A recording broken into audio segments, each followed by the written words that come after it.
dealing with housing migrants rather than policing the border? When you have 40% of your agents doing housing, transportation, and care, the border is less secure. Of those 800,000 that you just said, how many were UACs? Around 80,000? Yes. How many are single adults? 250,000 or so? Correct. And of those, are they mostly male? The single adults are predominantly male, yes. How many were family units? Over 400,000? 450,000. Of those, roughly 200,000 each of adults and children, about 50-50? We're seeing about 1.1 because people know that a child is a very valuable way to get into the U.S., so they're only bringing one child with them at a time now. Are most of those family units now dispersed throughout the United States? Yes.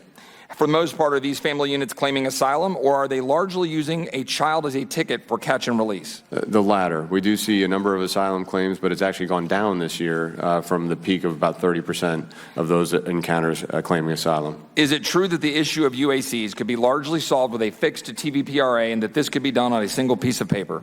Yes.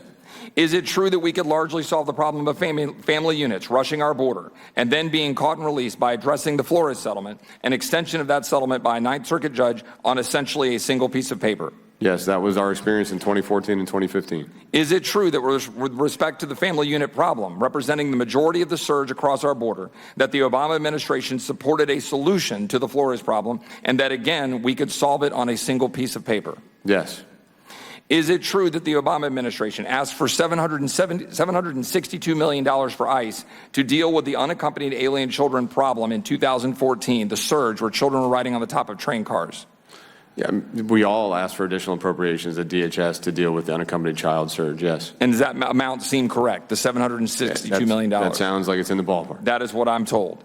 Is it true that the supplemental just passed only provided $200 million for ICE in response to a much larger crisis today, and that it came with significant restrictions on how it can be used? That's correct. To repeat again, $0, purposely $0 for ICE beds and ICE detention. Is that correct? That's correct.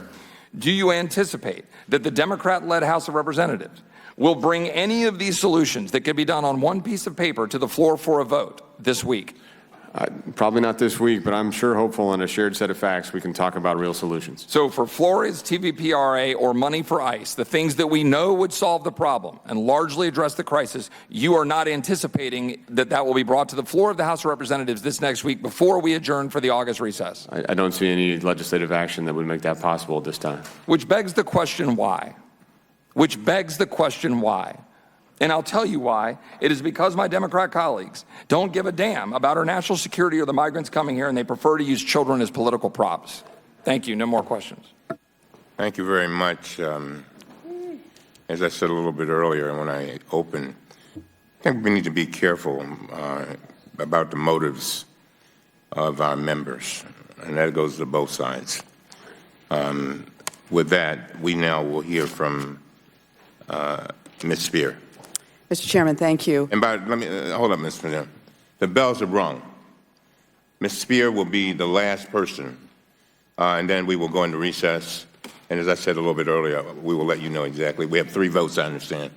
And then, is it 3? 3, possibly 4. 3, possibly 4 votes. So I'm just letting you know. Ms. Spear. Thank you, Mr. Chairman. Thank you, Director. I was